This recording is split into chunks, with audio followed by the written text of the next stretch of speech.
Good evening, folks. Commander Dunn's going to be here providing another lecture for you. And now I'm going to stop running my mouth and let him introduce himself and what he'll be presenting to you. Hi, I am glad to be back, Dunn. Very, very happy to be here. Uh, just a summary of me and my accomplishments up to this point. I am a fantasy writer. I have published 16 fantasy novels at this point. I am going to be sharing my screen to show my collected works. I've so far published finished two series. The Pyrian Chronicles. First one of that is the Lost Legion. The Dark Mm-hmm. Queen series, which was four novels. And I currently have the Dragonlord Annals being an ongoing series, three of which will be coming out this year. Currently, there are five books in a novella, or four books in a novella of the Dragonlord Annals released. There are four books in the Dark Queen series, and there are one book in the Dragon Blast, one season of Dragon Blaster that has currently been released, and one book in the Bloody Crown series, and one book in the Dark Champion trilogy. So, in terms of what I'm going to be talking about, I'm going to be talking about political systems, as well as um, setting your political system and the scale that you want to use. So that's the main thing. Systems, we're going to be talking about very specific stuff like oligarchy, fascism, communism, republic, democracy, that sort of thing. Settings, past, present, future, where you can kind of figure out how you want to adjust them just based on the setting or time period that you're doing, fantasy, or urban, etc., and also what kind of scale you're going to be using, whether you're going to do it on a village level, a city level, a kingdom level, planet scale, or galaxy level. So, let's first talk about the various systems. Whether, whether you do a no matter what kind of political system you use, if it is in some way, shape, or form relating to government, villages village level politics don't necessarily need some of these elements, but they do need at least a few. They need a military. In a village level, would usually be a guard, or town watch, or a militia. If it's a military, slightly larger, like a city, it would usually be a police force. If it's a kingdom level, then it's an army. Intelligence is usually reserved for bigger areas, bigger political entities like cities or kingdoms. Towns usually don't have intelligence stuff, though often there might be some kind of small scale inquisition mission type situation. Economic branch is something that you'll have to put in there with any kind of political system. The village is probably going to be worried about money for the fairs, the entertainment on feast days, the cost of helping out specific farmers in the area that are supporting the town.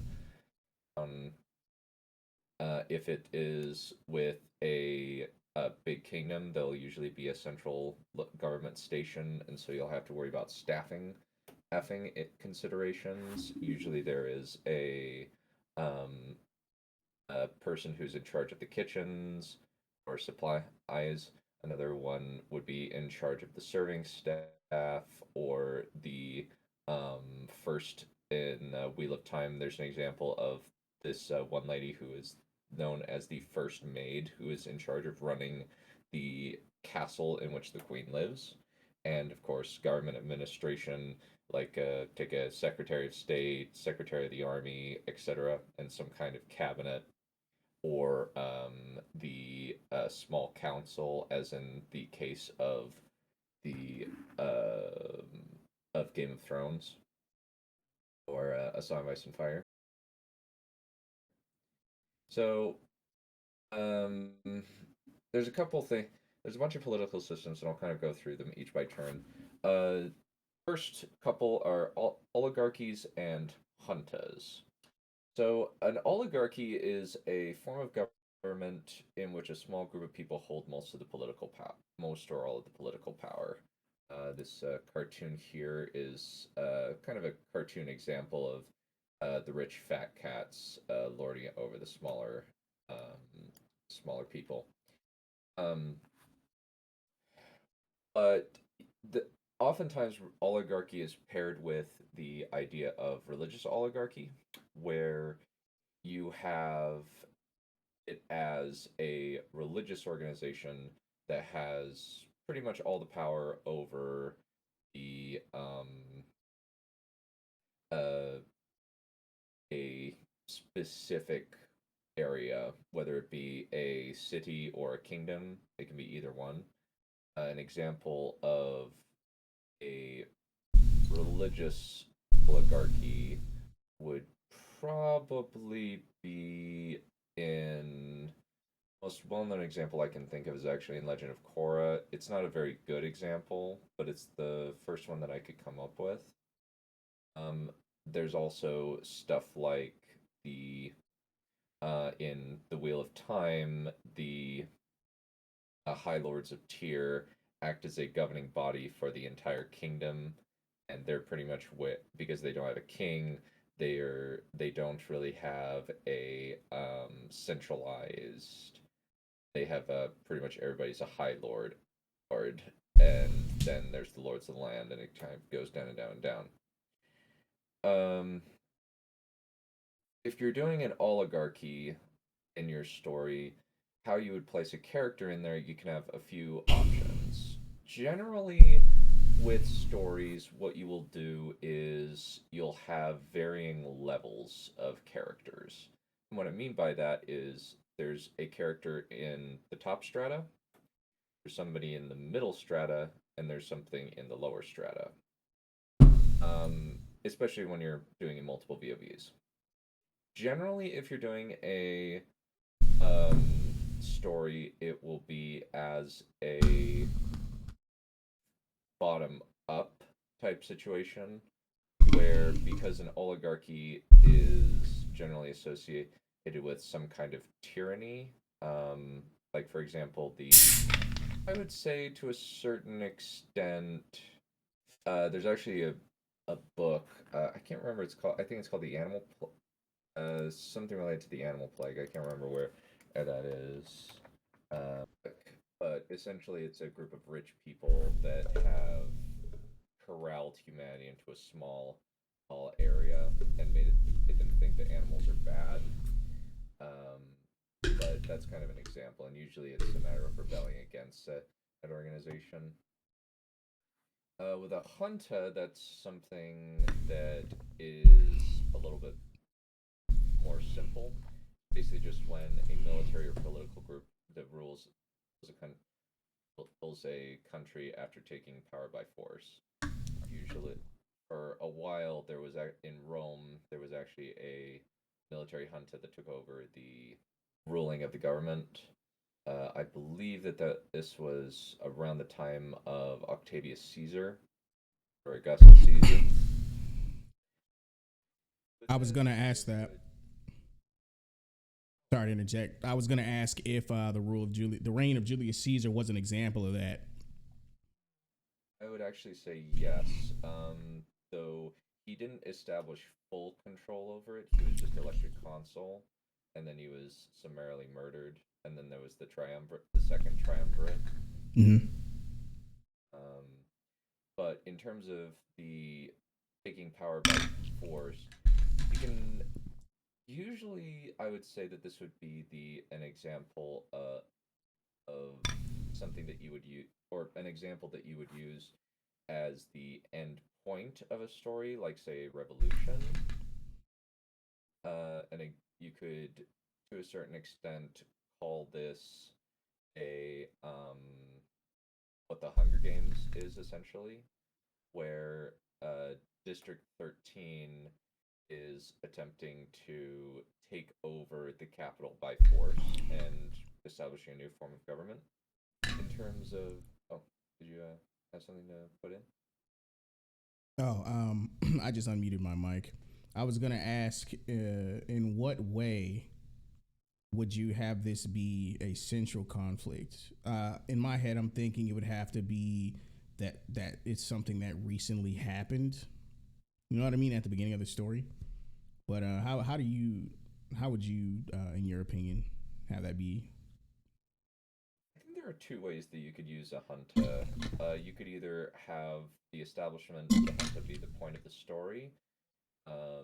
You could also have the junta be something that was either recently in the past, um, like you have the uh, system being newly entrenched and trying to figure out how it works and how to run a government. Um, Another example could be that you are seeing a single group that try to um, enfold other groups into their political sphere of influence. An example could be that you have a military branch deciding to subsume the other branches of government into them by conquest. Another thing could be that a group of the military goes rogue, and your focus is in both the rogue military element and in the standard military element. And you so it could either be a French versus Viet Cong type situation, or it could be a where you have the people trying to lead the junta. Um, kind of actually. I would say that the junta would be I would say that Star Wars is the rebels attempting to assert power over the Empire. So I would say, yeah, that is true. La Resistance would definitely be an example of once it got out of hand. Yeah, eventually the pendulum would swing a little bit too far. That is a good point. Let me see. The next thing is monarchy and feudalism. Monarchy is defined as a form of government with a monarch at its head. Fairly straightforward. You can put this in a story where you either have peasants on the ground trying to revolt against the king. You can have the king/prince being the main character. You can kind of fold feudalism into monarchy, but you have to do a little bit more work when it's a feudal state. Um, um, uh, example that often isn't utilized very much is actually a constitutional monarchy, where the ruler is bound by certain laws and codexes. Um,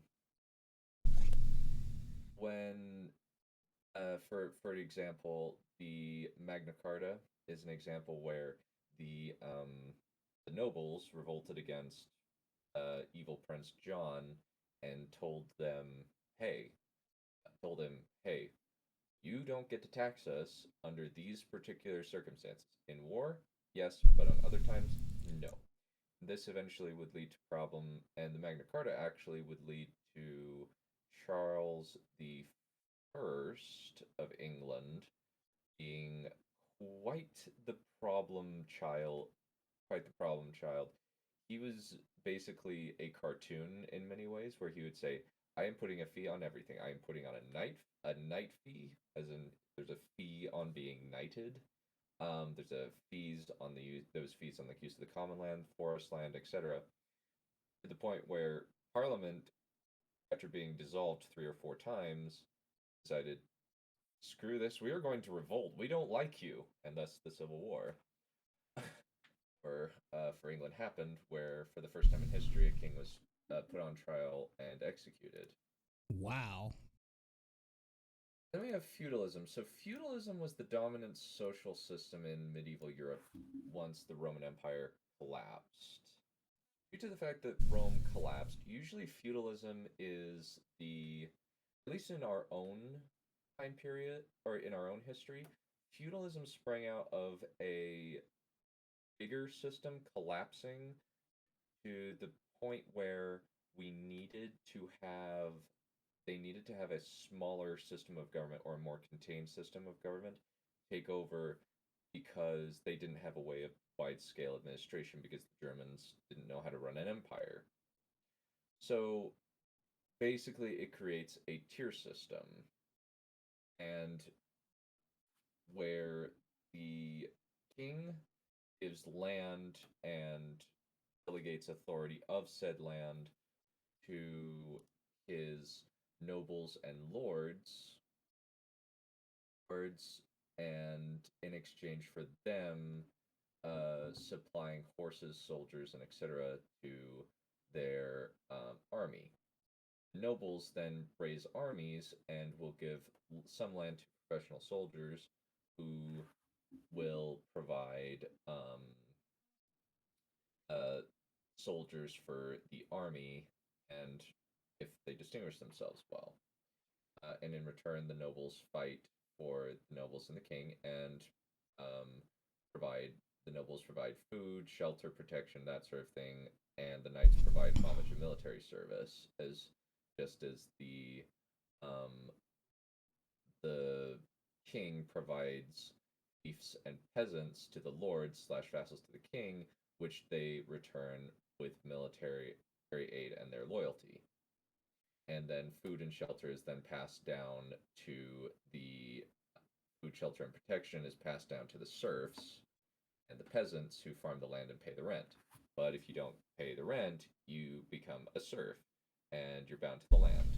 And if you're bound to the land, there were rules in place where you could become free. Say, if you were able to leave and did not, and were not caught for about a year, you would become a free man. You just have to stay ahead of the law. And the one thing that you oftentimes serfdom would result because the people, since robber barons and other knights would attack each other, since there was no real consistent law throughout feudal Europe, since power was highly centralized, was very diversified, and wasn't centralized in a single government. The uh, a lot of a lot of peasants would have to find themselves into serfdom because of the fact that they would lose their goods and have to ask um, their their their lords and to help them out with uh, living, like providing some food, providing chickens if their chickens got stolen, etc., as well as asking, "Hey, can I get some protection, please?" Um, and so there's a lot of interesting things that you could do with a feudal system. An example of the most popular feudal system uh, in fiction that exists is Song of Ice and Fire, where Westeros is a bunch of small kingdoms that will answer to the king, and but the High Lords slash Wardens of the North, or wardens of the individual countries, act as war leaders to call up warriors to help, and there isn't a centralized army. This has often led to chaos in Westeros throughout its history, um, before and after it was conquered by the Targaryens and turned into one single country. And you could do a bunch of different things with this. You can have people on the ground. You could have nobles vying for power against each other. You could have the king trying to fight against his various nobles because they don't respect him, either because he's a weak king or he's the son of a weak king, bringing a lot of backstory. Uh, you could one thing to be cognizant of when you write is that you need to work out how much things cost and then be consistent with it. It's actually kind of a funny problem where George R. R. Martin's currency actually changes in value, not because of the uh, time elastment where inflation takes over. It's more a matter of, wait, how did you do this? How did you spend this much money on X, Y, and Z? Did you like? How are you not able to just buy X, Y, and Z or buy a castle with this money, and yet you say that you gambled it all away? That makes no sense. I was gonna ask if he pulled a Toriyama with memorizing the value of his currency. I think you forgot because he had one guy basically lose 10,000 crowns that he won in an archery tournament on women and booze. How much were they worth? Yeah, and apparently the crown is over $1 million in debt, or several millions of dragons in debt. The next system would be democracy and republics. So these two systems are similar, but they're slightly different. A republic is a state in which supreme power is held by the people and their elected representatives, which has an elected or nominated president rather than a monarch. The Roman Republic had an example of the consuls, um, then the Senate, and then the lower areas, and then the proletariat. With the most famous republic that we have is the Roman Republic, where the Senate eventually was used as the main governing power, and they would elect consuls for limited times and limited durations or limited terms of service. With the a democracy, it's a little bit different, where the whole population of eligible members of the state uh, vote, and they'll elect representatives to help. But republic is more of a small portion of the government is elected up. One thing that I would actually use as an example of these two things in fiction would be House of Cards and Designated Survivor. Admittedly, these are modern examples, but bear with me. The focus of House of Cards is the focus of a bad man who is trying to claw his way to power using the democratic system and making deals uh, all over the place, trying to create uh, a climate in which he can rise to the presidency of the United States. Whereas Designated Survivor is the story of a good man who is thrust into a power by virtue of a complicated situation and making so that he has to um, worry about a lot of different complicated issues because he's coming into power at a time where he is uh, where pretty much he and a couple other people are the last remaining uh, people in the government because the Capitol building got destroyed in a bomb. So a lot of Republic work is, or democracy, if you're doing a story in either of these settings, you can have it be a soldier, a tradesman, but one thing to be aware of is how the top down policies are affecting the people on the ground. And when it's a democracy, there would be more characters focused on, okay, how do we get what we want to do accomplished? There would be a lot of lobbying, there would be a lot of communication there would be deals between parties for trade deals or as well as competition between factions. Not that there aren't in the other ones, but this would especially be a lot of wheeling and dealing due to just the structure of the government, where it's all based on a give and take model of voting processes. This too, then there's communism and fascism. So, communism is defined as a political and economic ideology that positions itself in opposition to liberal democracy and capitalism, advocating for a classless system in which the means of production are owned communally and private property is non-existent and or severely curtailed. The idea that you could use this in a story would be that you can have one of two things. You can either have this as the end goal where everyone is equal. You can also have this be a political system of a just a political country or political entity within your story.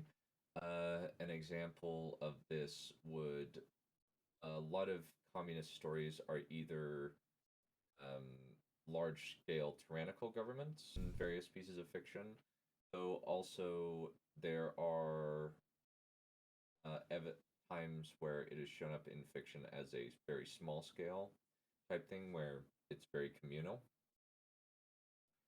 Um, and the other end of the spectrum is fascism, where it's a political philosophy, movement, or regime that exalts the nation, and often race above the individual, the government, and stands for an centralized autocratic government headed by a dictatorial leader, severe economic and social regimentation, and forcible suppression of opposition.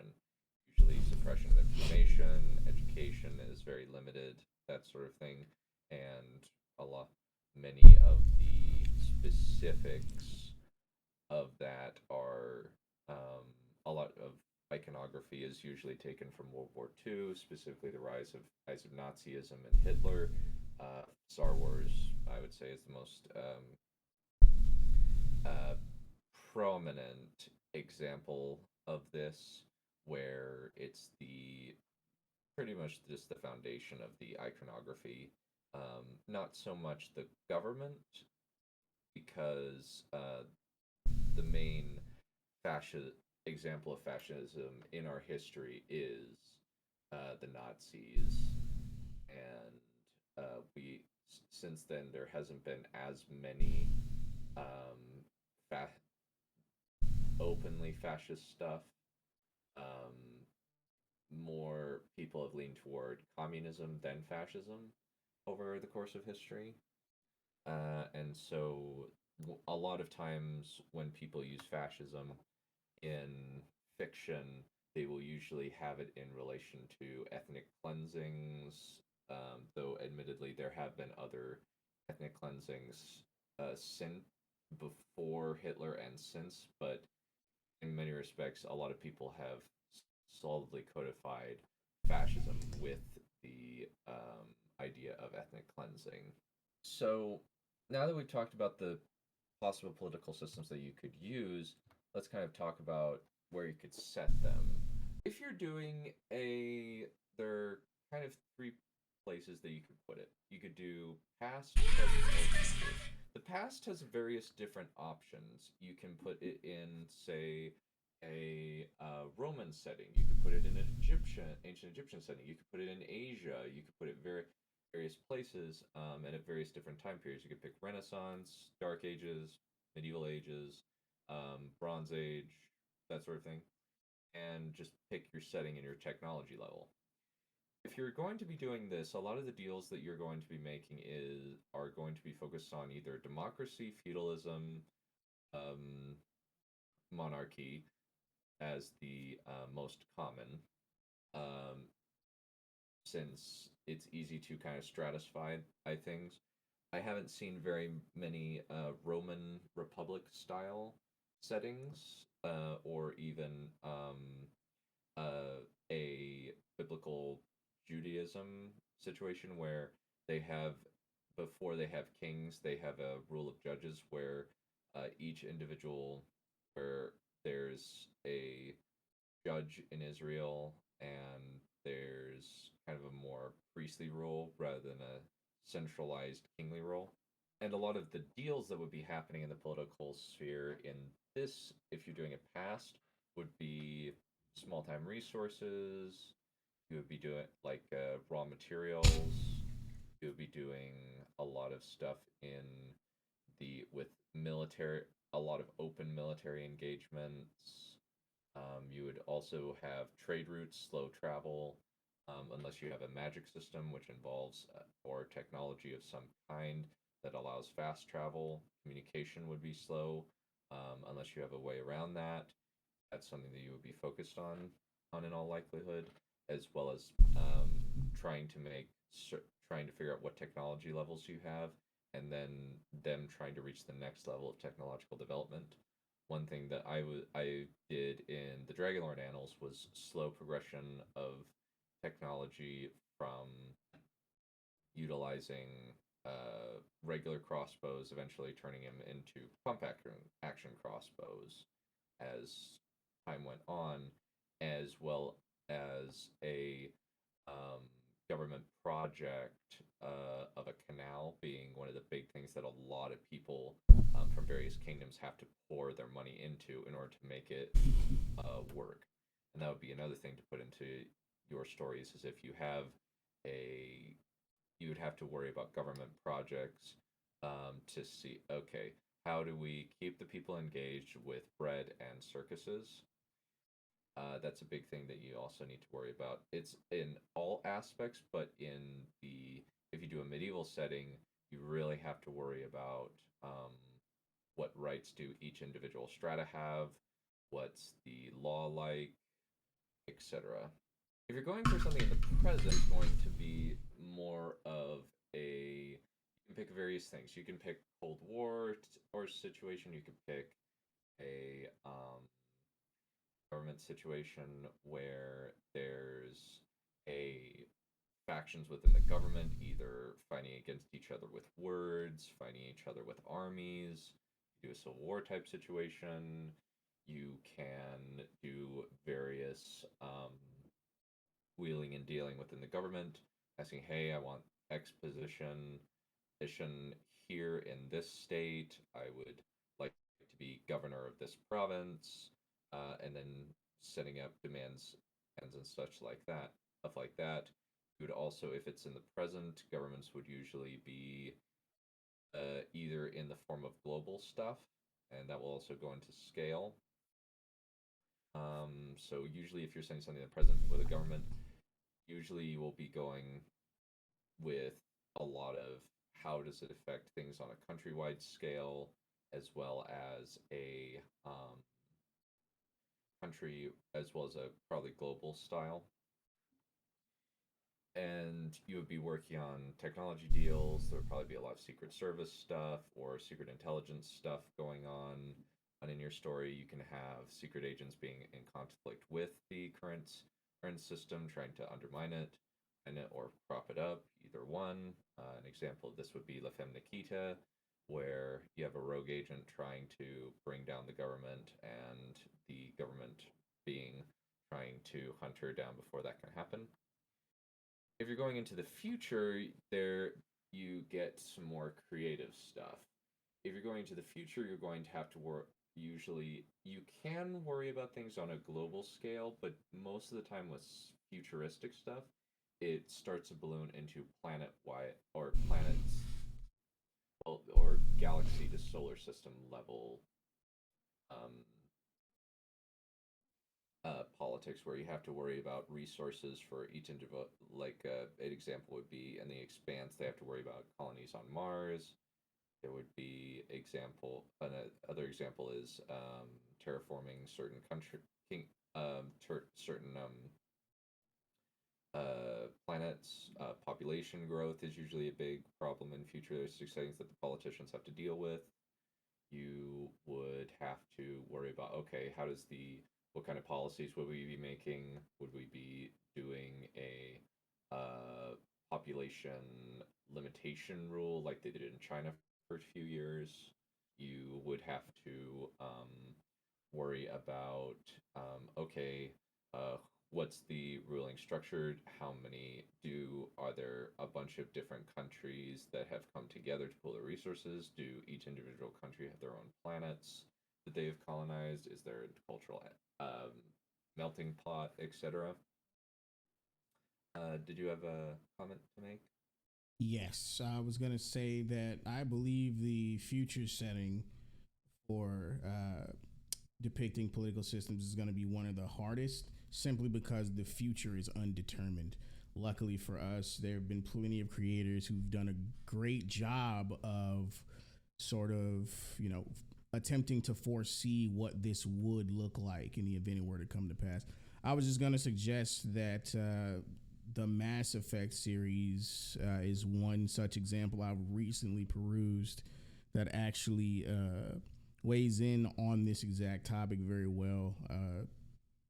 I would say play the whole series, including Andromeda, and I know the controversy surrounding that game, but Andromeda specifically, which is the one I've been most recently playing, addresses the issues of being a new civilization that's looking to terraform planets they've never even seen before.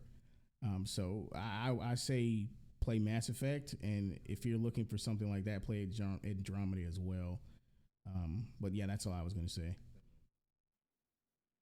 Something I recently got is I recently got the Bioshock series, and I'm interested to play through that. I know that the examples of there's actually some political ideology in that where they take objectivism to its furthest extent, where basically it's all everybody for themselves.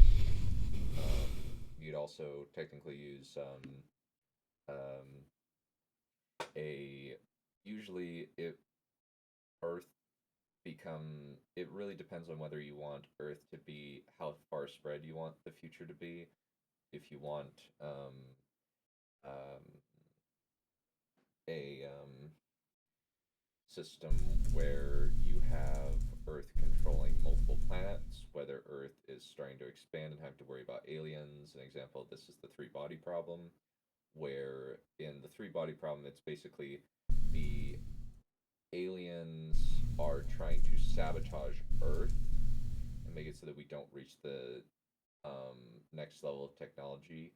And eventually, us trying to stave off one alien by putting out into the cosmos that we have, that we exist, and saying, hey, if you don't stop attacking us, we will broadcast this and people will know where you live.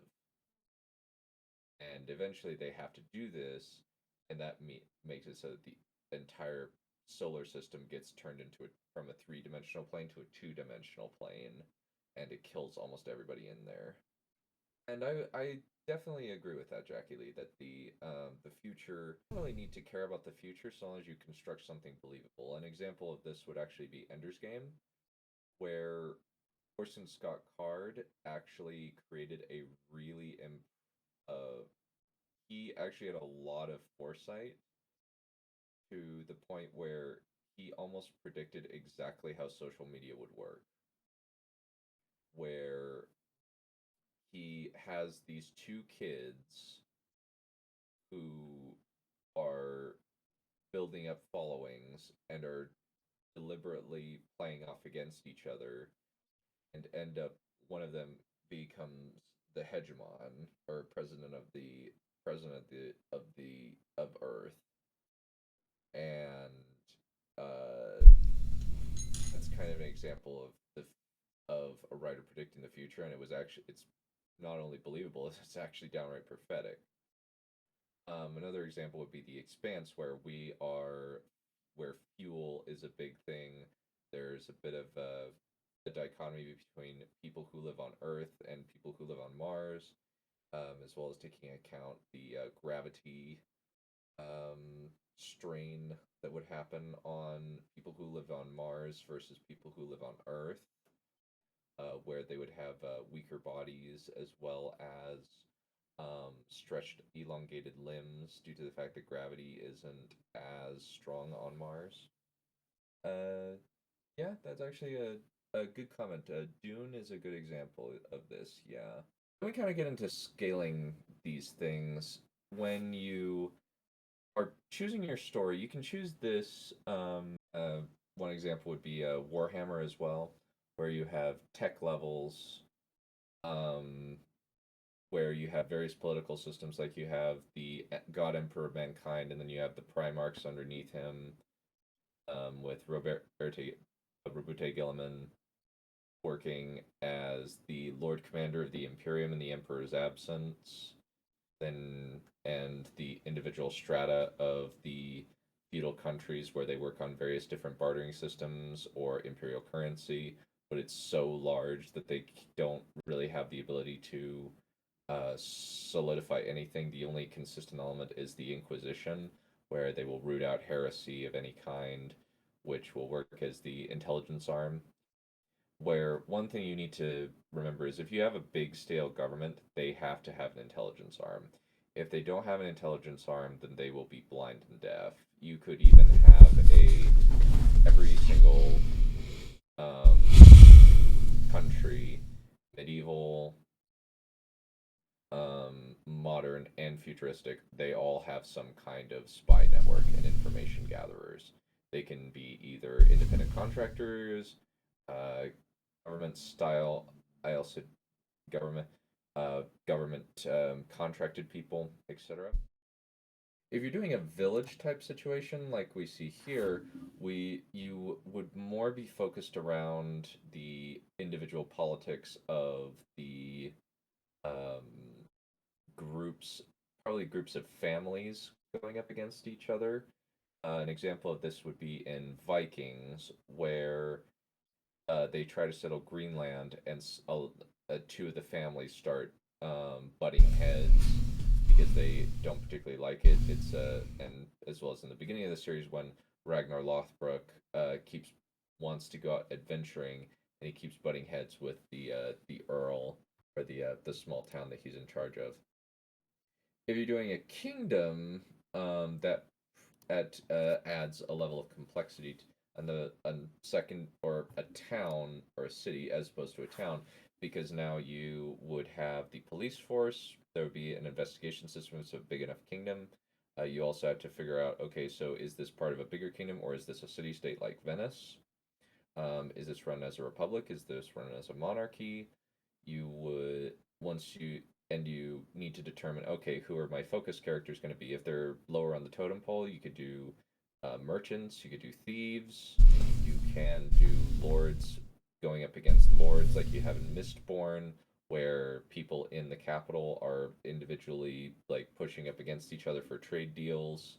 Um, and the richer families will usually be vying for contracts, and will with the oligarchy of the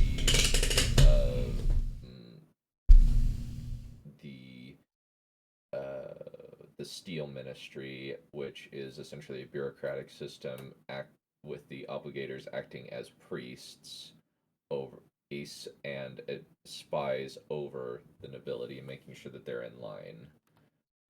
If you're going to kingdom level, that means that you got kingdom or empire. You then have to worry about each individual piece of the kingdom, and how each kingdom interacts with other kingdoms, as well as the social strata of said kingdom and how each of them breaks down. So, like, there's usually somebody at the top. You can choose an oligarchy setting where it's a group of people that are working together to rule the kingdom. You could also do a monarch where they have absolute power, and there could be good conflict there between the nobility and the king if there's some friction, like they have different ideas of how they want things to be run versus how they want the of how they want like the kingdom to be run. And if we go farther than that, we have galactic scale. Now, if you go this big, you're going to be have to worry about creating at least usually systems like Star Wars will create a massive system that rules an entire planet with a um, slightly more scaled up version if they're in something like the Galactic Republic or the Galactic Empire, where you have the various factions coming together in the Galactic Republic. So there's also ideas where you have the civil war between the Separatists the and the Galactic Republic, where certain people make demands of the Republic and they're not honored. Uh, and you can play around with the idea of, okay, so there are some inhospitable planets and there's some hospitable planets. Um, there are derivations of people living there. You can create multiple alien races that are either relegated to one planet or spread across the galaxy. And then from there, you would kind of then you would figure out, okay, how do the factions on each planet support each other? Do they conflict with each other? Are there alien races that just don't work together very well? Those are kind of the main elements that you want to figure out when you're creating a political system. You want to consider what type of system you want, the scale of said system, and the time setting of said system. And I think that is pretty much it as far as my prepared material. So if we want to open up for questions, I'm definitely happy to open up the floor to you guys. Awesome. Is there a question slide or no? No, there's not a question slide necessarily. That's fine. I'll make one up. I'll just make one up. All right, Black. I'm gonna let you. I know you've been waiting, so go ahead. What's your question? It's about time. I'm joking. All right, first off, Lord Dunn, my captain. That was really good. Honestly, I got a lot of more grounded vibes for how I build my world systems from this, because I have had some thoughts when it comes to certain manga that I've read and how they balance things out, because sometimes I think things are similar. So one of two major questions that I had, because I can't really stay that long. One was the controlling difference between. All right, so what would be the controlling differences between a monarchy and a feudalism type of rule? Because it seems like with a monarchy and a feudalism, the only difference is the quote, I guess you could say, scale of it or the system of it when it comes to them. Because I see a monarchy and I think of a king. He has, the noble warriors beneath him that work and kind of like, and like kind of like balance the protection of the state and its citizens. But then I look at feudalism and it seems like these are similar things, and that they both suffer from similar, pivot falls, such as like, if something attacks something else, it can bring something to ruin, or if it goes against, say, like, the lowest class, like the serfs, there's like a whole thing where it's like if your debts cannot be paid, you're either put into like serfdom or slavery or prison. But it all feels like it follows a similar pattern formation. Uh, that's a good question. So I would say that feudalism is a very specific form of government that monarchy can slide into. You can actually have various derivations of monarchy where you can have an absolute monarch where basically they are, for all intents and purposes, a god and nobody Huh. can do anything about that. Flash dictator, kind of. Yeah, like a dictator. Feudalism creates a system in which the king, you have to worry about how the trickle up resources go and the back and forth goes.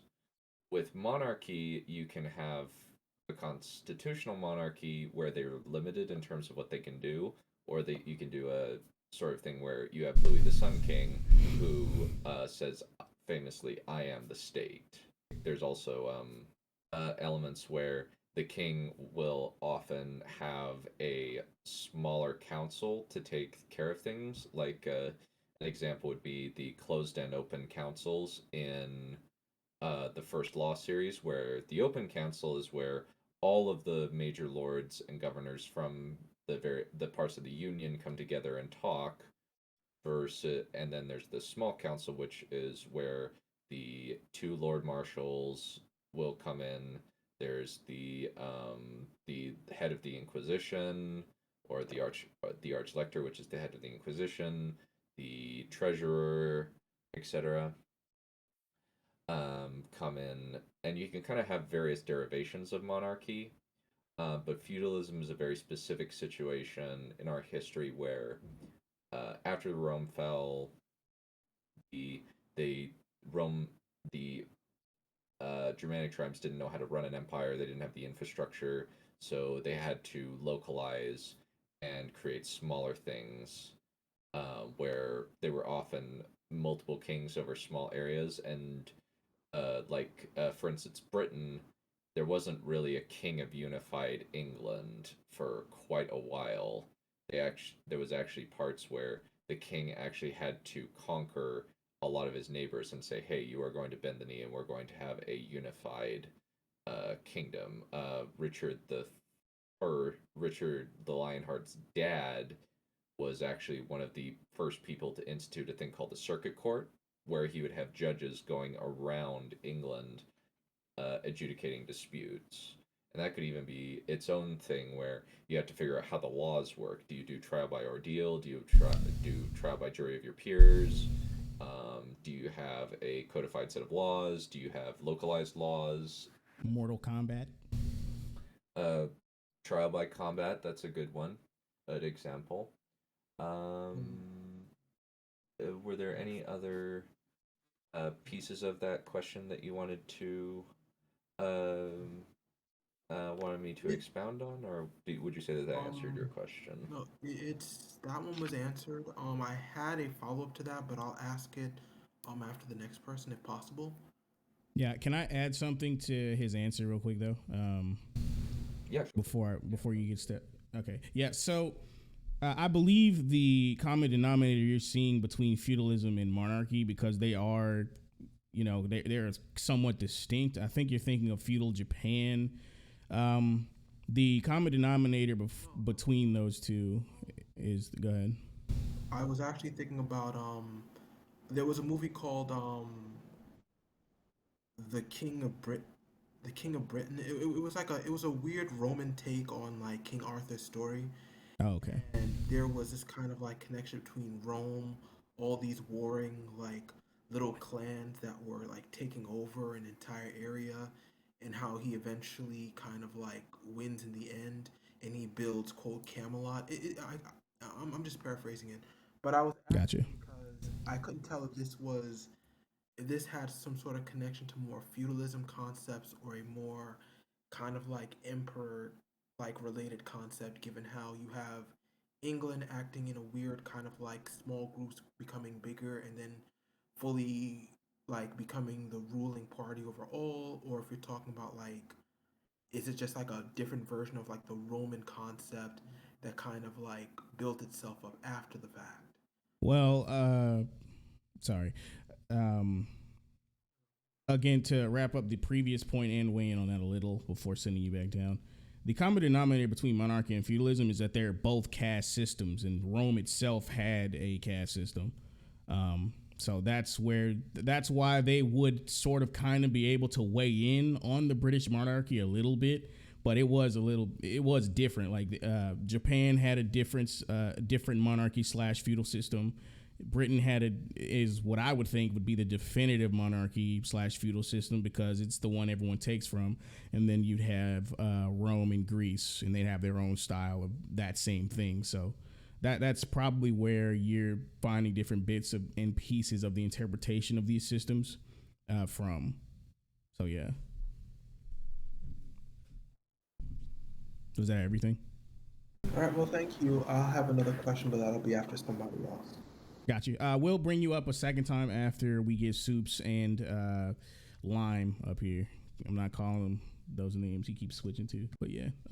So Soup's question was: would the government of Bossing Say and Avatar: The Last Airbender be a monarchy secretly ruled over by the Junta or the Oligarchy?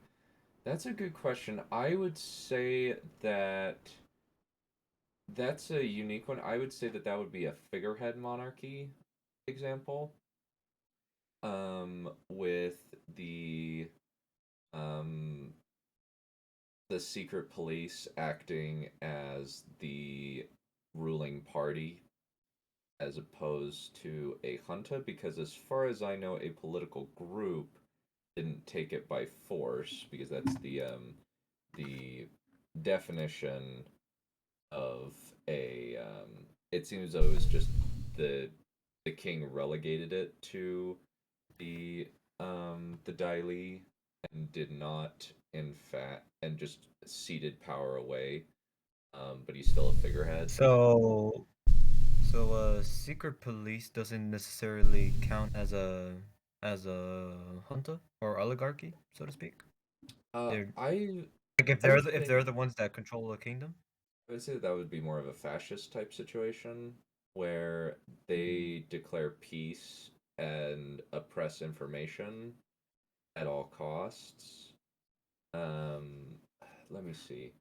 Um, Well, okay, Lime, I know there'd be an oppression force, but like, would the oppression force technically junta be an oppression force, or like, could that be a fascist type of government? Could they? I would definitely say yeah. So it's a junta. It's just yeah military or political group. After taking power by force, so I suppose you could call it that. Um, it would be it's actually comes from its origin is actually from the Spanish junta, for a military or Mhm. political group ruling the country after it has been taken over. Um, No one ever expects the Spanish Inquisition. it, Actually, the original word is related to um, meeting or committee, and originated in the national or local junta organized by the Spanish resistance to Napoleon's invasion of Spain in 1808. Joint, like my bad. I'm doing like the etymological thing where I'm trying to figure out the Greek or Latin root, and I'm being my bad. Sounds a lot like joint. Yeah, I think it's usually, since it's mostly described as a military junta, Mm-hmm. rather it's generally a committee of military leaders. Um, Augusta Pinochet, in 1986, led a Chile and had a Chilean military junta Mm-hmm. that had happened. Um, it's usually and it's now used to refer to an authoritarian form of government characterized by oligarchic military leadership, Mm-hmm. and it's distinguished from stuff like strongman, which is autocratic military leaderships, machine, which is oligarch party dictatorships, or bossism, which is autocratic party dictatorships. And then usually they come into power by form of a coup d'état, which is basically an illegal or covert attempt by the military or other government elites to unseat the incumbent military leader by force. So, Man,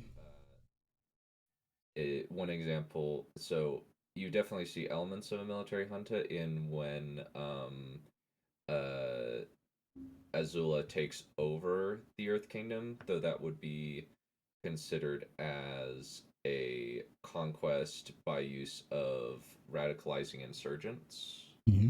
insurgents within, or creating or espionage within the Earth Kingdom. I was gonna say, man, I'm glad I asked you to be an instructor because this type of practical knowledge, like even with just the political systems in the moment, I'd be lost. Like I'd have to study for like weeks before I could even come up with what seems like a coherent idea of these like this subject matter. Like it Crazy. You managed to be thorough and in depth without it taking up too much time too. That's cool. Thank you. I appreciate that. Some of it is am kind of just taking some of these questions and looking at just looking at Wikipedia and just quickly summarizing a lot of complicated information that I'm seeing in front of me because I know you guys have limited time. So I'm gonna. I was gonna say I'm gonna send you back down, Soups. Did you answer your question, Black? You'll get brought back up after he answers Lime's question. Did he answer your question? Yeah, he answered my question. Thank you, sir. Thank you. Yeah, my learned a lot more about Avatar Last Airbender's politics through this. Yeah, there's a lot of interesting things where you can kind of pull a lot of stuff from history and kind of just mix and match things. Leto the Second from God Emperor of Dune. Supreme. Geode. That's actually a pretty cool initialism, acronym, whatever. Only support and sustained. I would say that is probably absolute monarchy. Another example of this is actually the Lord Emperor, the Lord Ruler in Mistborn, where he primarily controls the uh the nobility by giving them this thing called atium, which is a metal that allows you to see the future, and they're mostly utilized by Mistborn, who act as the primary assassins that are used against the members of the nobility. I would definitely say that would. I definitely think that would be an example of dictatorship, but it would be an example of dictatorship as supported by a very specific resource and a specific monopoly resource. And you could pretty much do this with almost anything. Spice from Dune would be an example. The spice must flow. Indeed, the spice must flow. I don't know much about Dune, so I can only really give my thoughts based on the unobtainium. Oh, screw Avatar. I hate that movie. Okay, I guess That's a real thing. I thought that was just a trope. Someone actually. That's a thing. yeah, I thought. You didn't realize that is an action. That is the whole point of Avatar is No. substance called unobtainium. But what? I don't even want to dissect why that's stupid.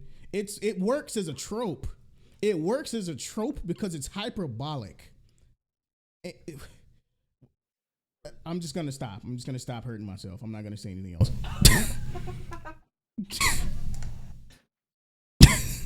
Yeah, that's this precious metal that apparently sells for about 20 million a kilo is just called unobtainium. Which is stupid because it's clearly obtainable if you have 20 million. But whatever. Anyway, Black, you're next. Wait. Unless he did we answer your question, Lum? Yeah. I am a plot device. Move along. Screams, I am a plot device. Move along. Yeah, that's accurate. Yeah. I'll MacGuffinanium or something. The McMuffin. 3, 4, 3. Yeah, you're up here. 1, and good. Okay, I got it. All right. So my point though is I'm asking this because actually two things, and these are my last questions because I do have to run. So Good having you. gameplay of a thing called Fire Emblem Three Houses, Lord Dunn. I have not. No, I've heard of Okay, and some this a couple of my friends have talked about it, but I don't know anything about it. Before you continue, Black, what is your question before you continue? okay, no, well that would have related to that. That's why I wanted to see if he had actually like gotten into it. Oh, Apart okay. from that, though, I can actually drop that question now, because that would be too much talking and not enough question asking. So, so I do have a question because I built a lot of my worlds around a kind of like church versus kingdom or church combined with kingdom kind of rule concept. One is there an opposing element that usually challenges such a combo? I mean, historically speaking, we've had it through history for a long, through the French, the Europe conference, even Rome. But I'm trying to feel out like what would be the best political counterpart against, like, say, a church that has control over death and quote the right of succession for a kingdom. Dude, this is my answer. My bad. This is my answer to fucking Lime's question. What I think theocracy would be what you're looking for. That's crazy. Two birds, one Yeah, I stone. forgot about that. Yes, I did forget about theocracy since um, there's actually a really good example of this in the both the Song of Ice and Fire and the Millennium, where there are various different kingdoms, but they all have a measure of allegiance to the high primate or the prelate, and there's lobbying for election and stuff, bribes and stuff like that that go on with the buying with certain characters trying to win their way to a vote. Um, When you're done, I want to weigh in. When you're done, I want to weigh in. yeah, and it's very much based on how the Catholic Church is set up. But yeah, I did forget about theocracy, where basically it's ruled by the religion. That was something. I should have probably put that in as a combination of oligarchy, since that's very much how medieval Yeah, Europe was run during the medieval yeah, times, that where the Pope is king, and he owns a wields a priestly scepter or ecclesiastical scepter, as well as a regular sword, um, usually. But go Venom. You had some comments to make. Yeah, I was gonna say theocracy could actually be a modifier to in fiction, especially theocracy can be a modifier to any of the systems you presented because in a monarchy, the god themselves could be king, and I can't bring up my memory fails me with the other ones you named, but you get the idea. You could literally have a godly being in a seat of power with each system, right? So that's why, to me, theocracy is the most interesting system to write as well, because it can also follow up or be attacked onto all the other systems. So that answers both his question and Lime's question at the same time. But go ahead. Go ahead, Buck.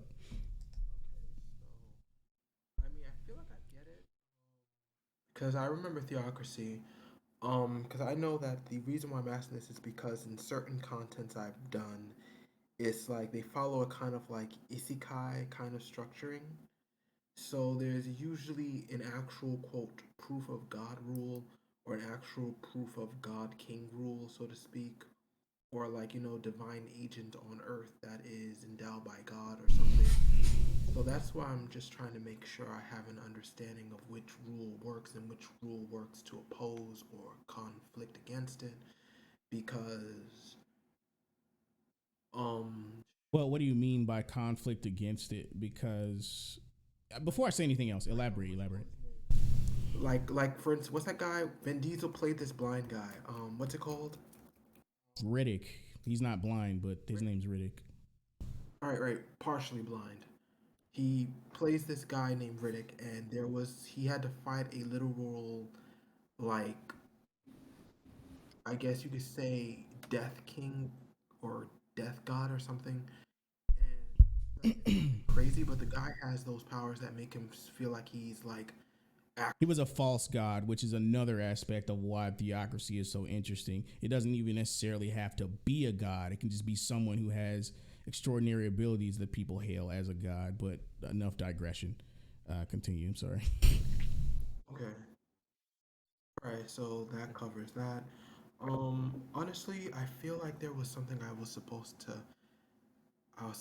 ask particularly. I really can't remember right now, unfortunately. Hopefully enough though, Lord Dunn, I will be able to catch you again at one of these conferences. I have to run, sadly. You too, Venom. I'll try to catch you on Tuesday, like we said. And everybody else, have a wonderful evening. Lord Dunn, great work as always. You know, my captain, steer this. Captain, yo, stop it. Don't say it. I will keep inviting Dunn. I will keep having Dunn as many times as he accepts the invites, man. Like, yeah, very enriching stuff. I'm happy to help out as Wait, much wait, as much wait, wait. as One I last can. thing. Are you bringing a new book to the Dragon Saturday book you made? Dragon Blaster. That Currently, I I'm sorry. No, I'm sorry. No, actually, I'm sorry. That was. Oh God, dang it. Um, no, I'm sorry. That was my. I'm sorry. The real last question was actually, how many chapters a day do you work per week to try to get these three books done? I apologize, Venom. But when he mentioned the, There's no limit on questions. huh? Well, the only limit on questions is time, but you can ask another question. It's fine. Go ahead. No, that's why I was saying I apologize in advance. You're fine. That was something I had asked, but I hadn't. But it was related to what you and I have talked about because you know I jump from one project to the next, but they Yeah. both have a certain grounded element to them. But like, how do you balance like multiple projects, Lord Dunn? Because you mentioned you say in a year I'm gonna get three books done. How do you work that year into like week by week kind of statue, so to speak? Like, is there some sort of mindset for that, like one chapter a week or one draft a week or something? I actually don't have a an official breakdown. I just take a look at my library and I just say, okay, these are the projects I'm going to be working on this year, and just rotate through them, as well as sometimes creating new ones, and that I'll put just kind of work on periodically as a break from my. If I have an idea, I won't stop myself from writing in said idea. I'll just write in said idea, and This actually gives me material.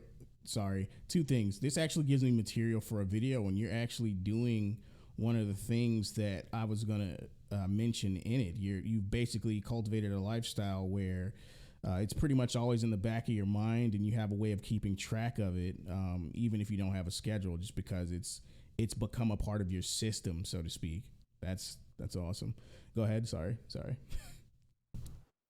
no, that's yeah, that's exactly what I'm talking about. Is where I just say, okay, I've got a book. What I need to do is, and I can see, okay, this is very close to finished. This is halfway finished. This is, um, like started, and this one might need a little bit more time because I'm only just barely starting. But and sometimes I can say, okay, I'll start a book and finish it by the end of the year. It could also be that I rotate through.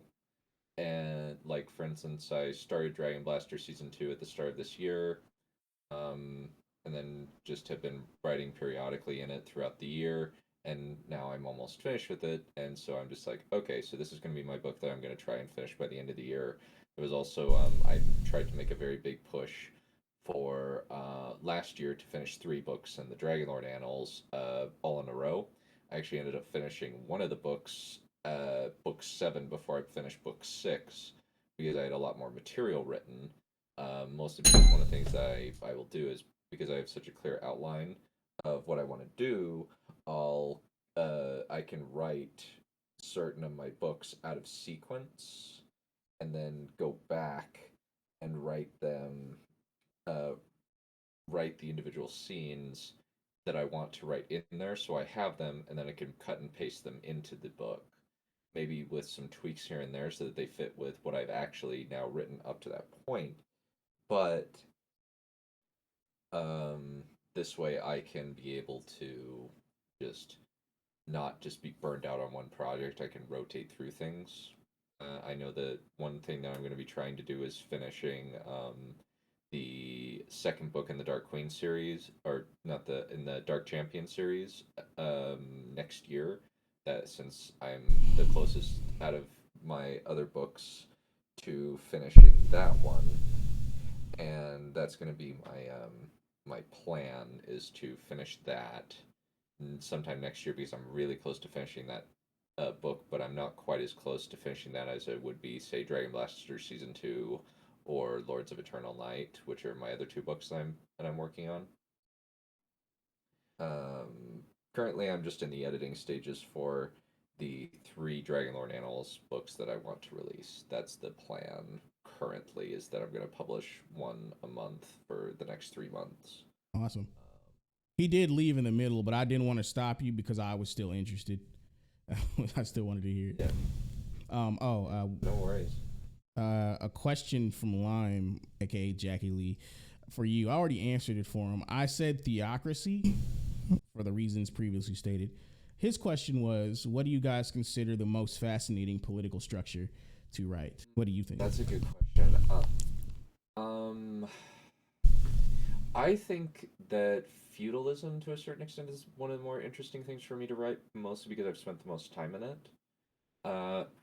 Since one thing that I've often Theocracy could also be tacked on to that. Imagine a feudal god. That'd be crazy. Or I think in Warbreaker, for example, there's a system of government where you have these people called the Returned, and they act as gods on Earth, because they've received a divine blessing, essentially, from the there's so many different ways you can write it. You could have an ethereal god blessing earthly people. You could have a literal embodiment of a god on a throne. You could do it so many different ways. That's why it's so interesting. You could even just do it traditionally. It's just with fiction, the possibilities are fucking endless, and that's what's so exciting about it. Agreed. I know the one thing that I'm actually starting is with Lords of Eternal Night. How it works is there's basically a demigod is acting as trying to grab a bunch of different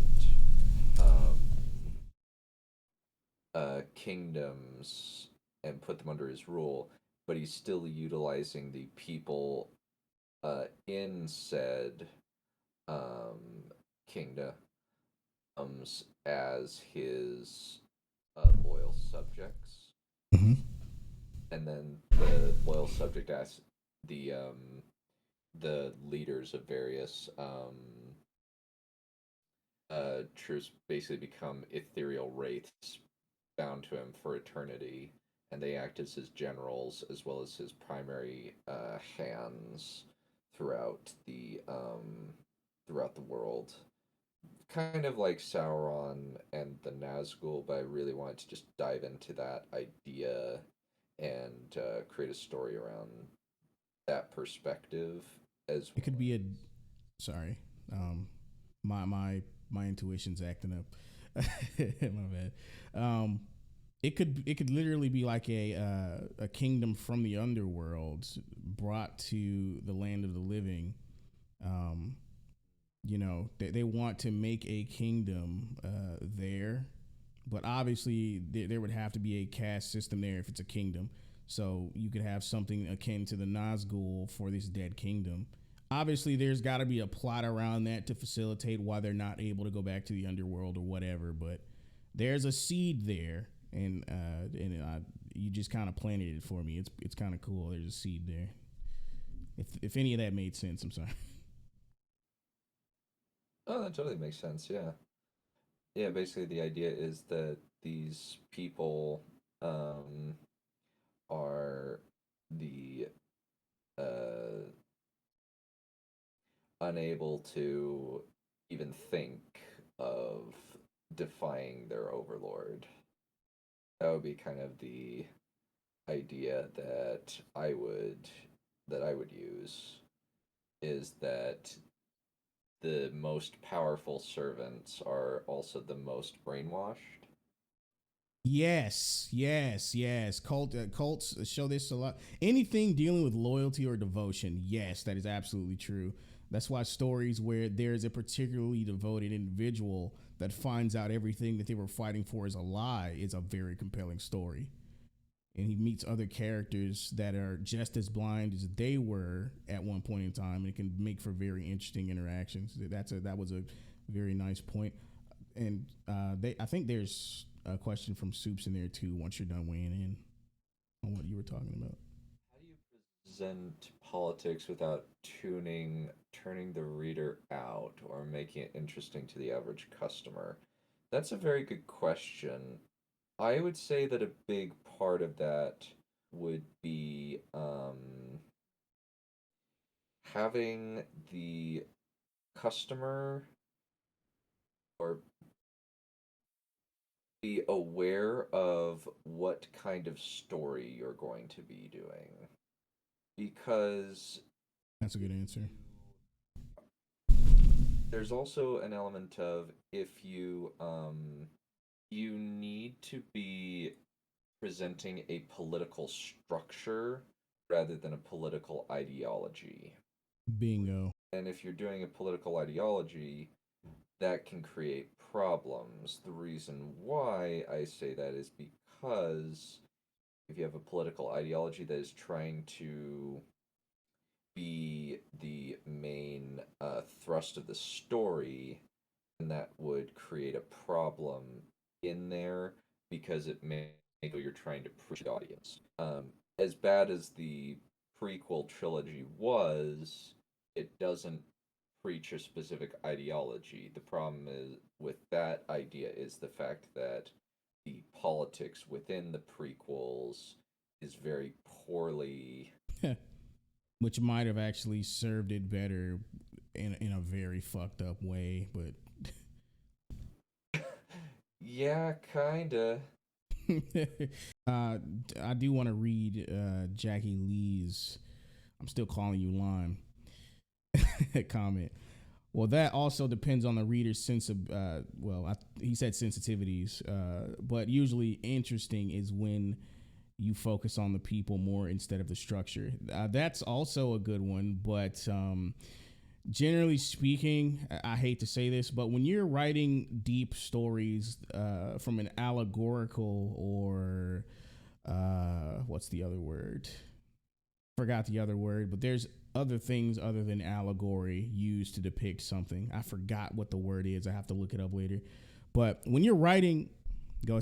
What'd you say? Applicability? No, it's another literary term used to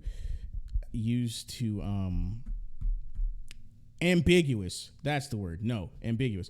When you're writing stories in an allegorical or ambiguous way when it comes to politics or certain issues that happen in real life, I mean, you're gonna turn people off because some people just don't like politics in any sense, and to be honest with you, a lot of that has to do with how much the modern day media has poisoned the world.